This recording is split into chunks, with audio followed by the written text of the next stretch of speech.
Hey guys, I am Greg, and today I'm going to answer all of your questions about me and Ivy League college life. But first, I want to thank you guys for 10,000 subscribers. It is crazy to me to think that there are 10,000 people who really value the content that I produce, and it motivates me like nothing else. Seriously, I mean, the support I've gotten on this channel, especially in just the last few weeks, has really been incredible. So thank you guys so much for that. You guys are killing it.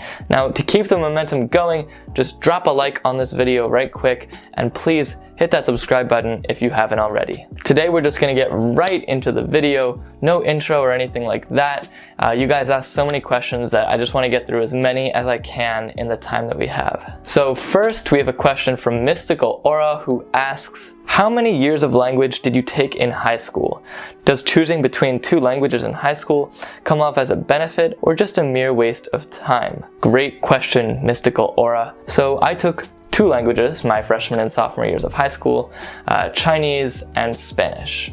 I eventually quit Spanish because A, I just didn't have enough time in my class schedule to fit all those languages in, and B, I realized I was much more interested in Chinese and I wanted to dedicate a lot of time outside of class to learning that instead of splitting all my time between two different languages. To answer the second part of your question, most, if not all, colleges do require that you take 3 or 4 years of one foreign language while you're in high school, but there is never a requirement to take 2 or more, and in my opinion, doing so will be very hard and will not help you a lot in terms of college admissions. The exception is here.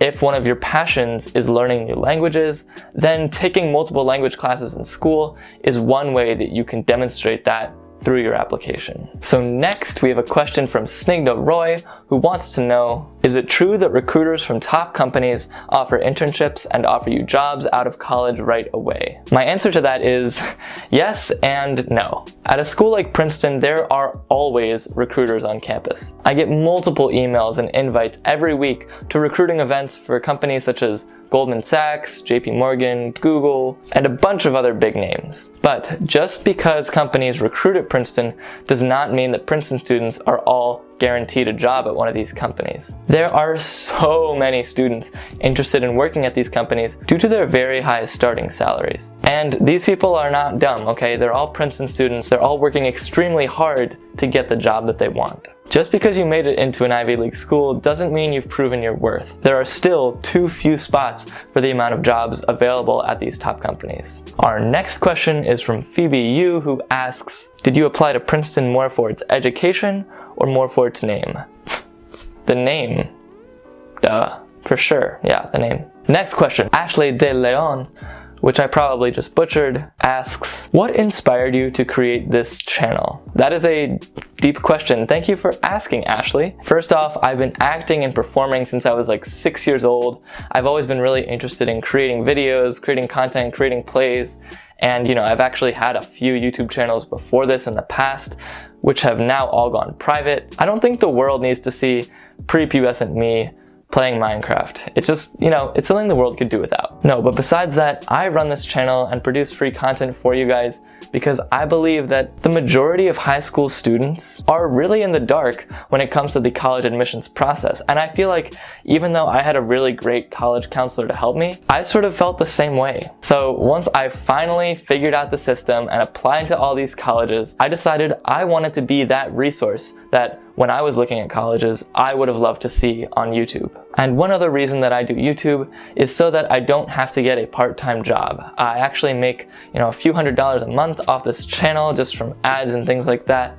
And it really helps me just to cover my day-to-day expenses. Now, before I move on to the next question, I have an exciting announcement for you guys. In addition to the college admissions videos on my channel, I am working on creating an email newsletter where I send you tons of bonus tips, extra materials, and sneak peeks about my future videos. I am already putting together an ultimate college application checklist so that you don't forget anything when it comes time to apply. If that sounds like something you're interested in, or if you just want to have a say in what my future videos are, please head to the link in the description and enter your email in the form. Okay, next question. Star Stuff asks, given your rigorous schedule, how do you find time to make YouTube videos? That is a great question, Star Stuff.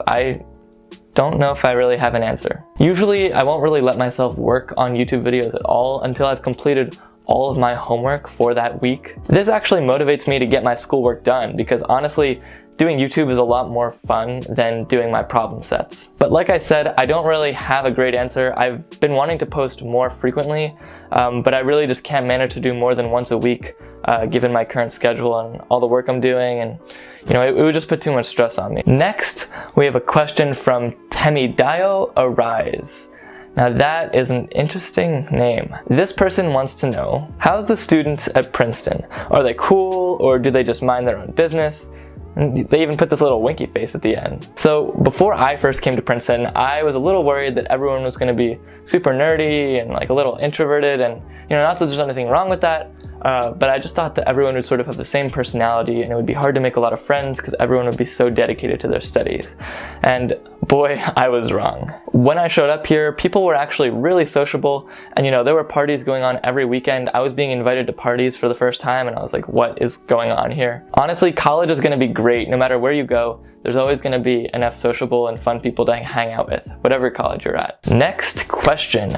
Pressed F asks, why was Princeton appealing to you during your freshman year in high school? First off, it's a super selective, very academically rigorous school, and there are a lot of alumni who can provide excellent opportunities for me, and I just wanted to make sure that going into college, I could basically choose whatever job I wanted to go into as an adult. Second, Princeton is very supportive of independent work. I think of myself as someone who really likes to sort of go on his own path and figure things out and do things such as YouTube where I'm my own boss. And I think Princeton really allows for that side of me to come through. Every person who graduates Princeton actually, besides a few engineers, writes a senior thesis, which is a research paper on a topic you're super interested in and concentrating in that could be up to several hundred pages long. And the last reason I was super excited about Princeton is that it's within driving distance to my home in Philadelphia, which is really convenient. Next up for questions, we have John Obo,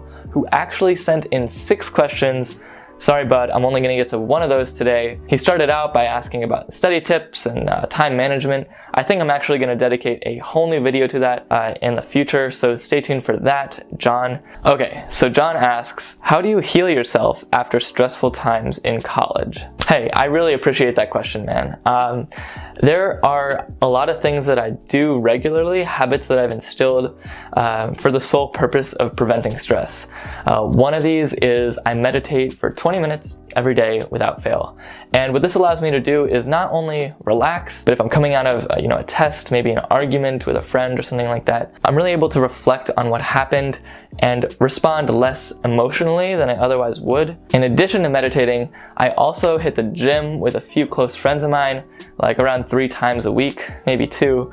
And these gym sessions are just a great way for us to blow off some steam, get some of the stress out, and also just feel really good about ourselves for staying fit and healthy. Honestly, I'm still stressed a lot of the time.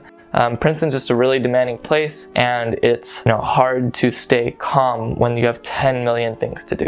Our next question comes from Justina R. Diaz, who wants to know, how is dating in the Ivy League? The truth is, it's going to vary for everyone depending on your specific taste and interest, but for me, dating at Princeton has been really great. I met my current girlfriend in October of my freshman year. We were both in the chapel choir. Generally, even coming from some of my friends who aren't dating anyone right now, Princeton and college in general is really a great place to date. Okay, let's get 2 more questions in before I have to go. First, Andrew asks, what's the food like at Princeton? Do you like it?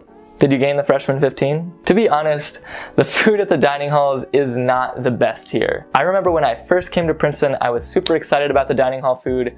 I would go up and get seconds, thirds even, but after a little while, it just got really old really fast. I'm never really that excited to go to the dining hall. That said, Princeton has some really great options for upperclassmen. So the first option is students can join an eating club.